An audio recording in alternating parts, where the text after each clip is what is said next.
Hi, and welcome to Rick's Corner. Today I have Richard Norton, actor, martial artist. He's been around a long time, well known in the martial arts field and the action film field, and he's worked with many celebrities.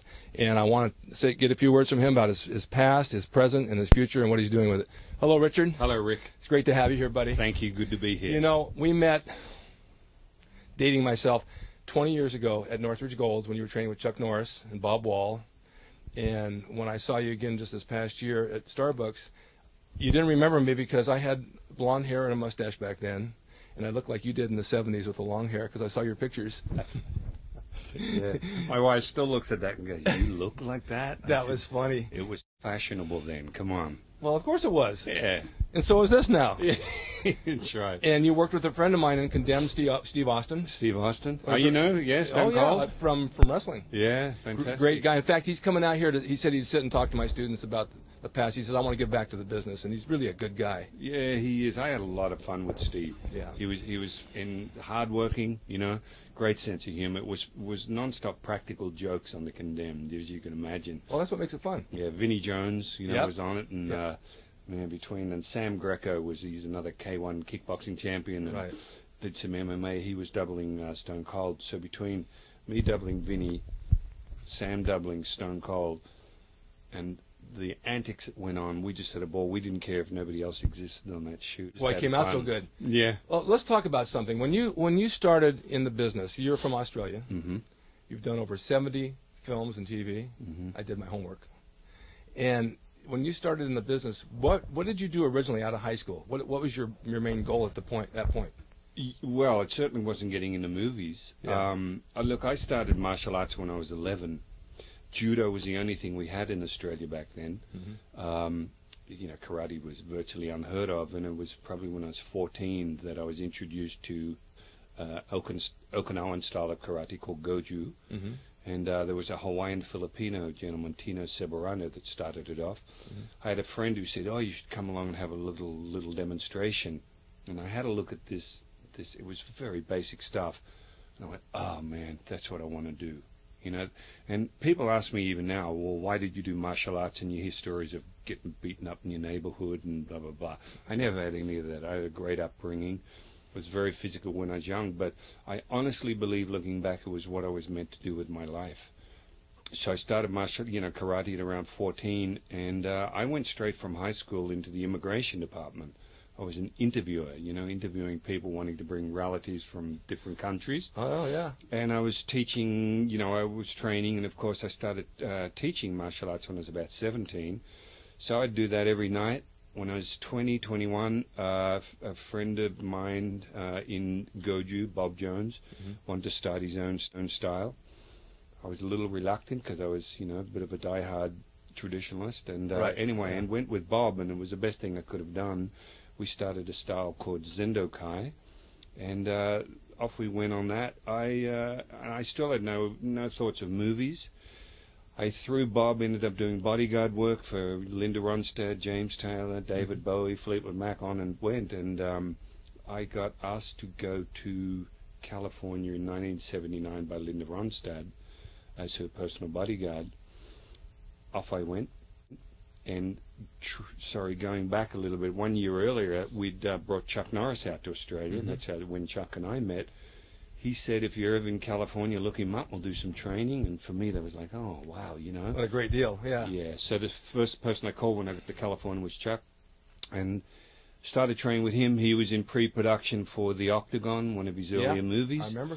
And he knew, because of being in Australia, I was doing demonstrations on the same card with him, with Sai and Sword and all that, and he wanted me to play a role, help with the fights, and work in The Octagon, so that was the start of the movie career. So I did that, and I was still doing bodyguard work way into the 90s.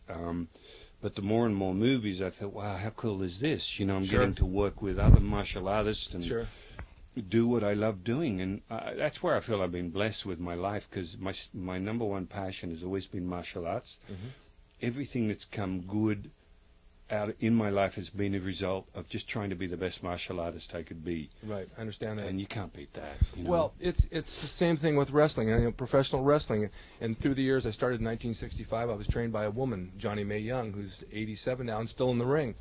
And it wasn't about beating people up. It wasn't about doing holds and hurting people. It was about self-improvement and a challenge of set body and mind and working the audience and being creative like it is with acting as well. And I thought, I'm benefiting from this, not only doing this, but in my everyday life with relationships with people, on the job and everything through life, as you do with martial arts. And I'm sure you've dealt with a lot of children and kids doing the same thing. Their self-esteem gets boosted up and they become better people. Well, that's what people need to realize. You know, we used to say that the dojo, you know, for those who don't know, the dojo refers to our training area. Right. In Japanese arts. It became a miniature philosophy of life. You know, there was winning, there was losing, there was maybe trying to do a board break and the pain associated. But it was all about these obstacles that you had to overcome in the dojo or in the school. And it replicated, it was an analogy for the obstacles you're going to meet in everyday life. You know, the battlefield has changed. We're not on horseback fighting other people with swords. But even in immigration department, I used to, maybe the boss would come with a whole stack of things and say, we need to do this, this, and this. And that obstacle could be quite daunting. You could either say, well, no, I can't do this, I don't know how to do it. Or you'd go, you know what, I'm going to give it the best shot I've got. I'm going to get the knowledge I need, and I'm going to overcome this obstacle. So there were a lot of parallels, you know. Even the belt system in martial arts, you know. I had a friend, Billy Thorpe, who was really, really famous rock and roller back in the 60s, 70s in Australia. When he started training with us, I always remember he said to me, he said, man, doing martial arts for me is like being reborn. He said, I came into the club and it didn't matter how much money or fame I had, I was at the end of that line with a white belt on. And what determined me moving up that line was my own individual effort. And he said I had a chance to just, depending on what I did, I could start achieving. And he said in a little 6 months down the line, instead of being on the end, I had other people now with less experience on this side of the line.